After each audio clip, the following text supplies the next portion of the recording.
अरे तुतारी याची कशी येत नाही. अरे तुतारी तुतारी तुतारी.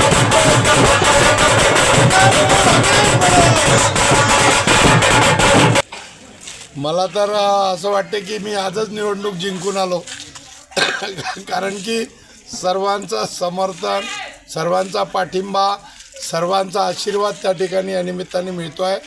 आणि मी या भागाचा जुना नगरसेवक, म्हणजे अगोदर मी नगरसेवक, मला लोकांनी खूप मतांनी निवडून आणलं. आता मी आल्यानंतर लोक म्हणतात प्रकाश भाऊ आहे, प्रकाश भाऊ आहे.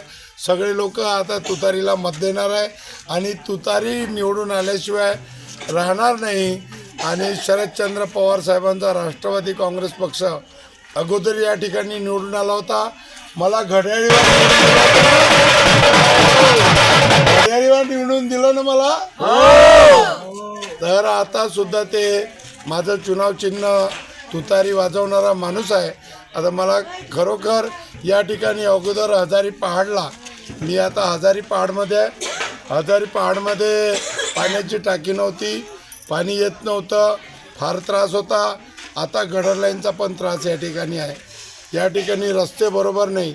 एवढे वर्ष 15-20 वर्ष BJP सत्तेत आहे या ठिकाणी, परंतु त्यांच्या कामामुळे लोक नाखुश आहे.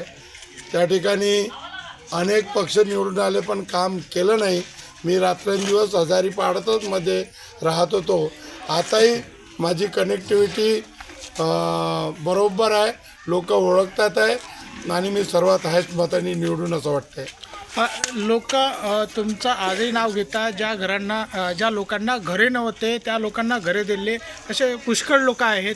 तर तिथून तुमची सुरुवात, आजही तुमचं नाव घेतात. काय सांग? निश्चितच तुम्हाला सांगतो, आता हे व्यवसानखोरी असो, त्या ठिकाणी हजारी पहाड असो किंवा माझ्या वॉर्डातल्या सगळ्या झोपडपट्ट्या, त्यांना त्या ठिकाणी न उठू देण्याचं काम, त्यांना वाचवण्याचं काम प्रकाश गजभियेने केलेलं आहे. आणि त्या ठिकाणी वाचवल्यामुळे माझ्या घरामध्ये नाव आहे. पण मला 1-2 कामं चांगले त्या ठिकाणी करायचे आहे.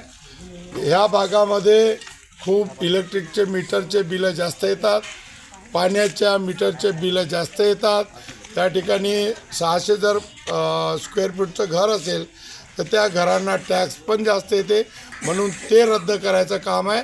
इथले पाण्याचे मीटर चेंजायचे आहे, इलेक्ट्रिकचे मीटर चेंजायचे आहे. त्यांना विनामूल्य बिजली, विनामूल्य पाणी आणि विनामूल्य टॅक्स मुक्त त्या ठिकाणी मला हा वॉर्ड बनवायचा आहे.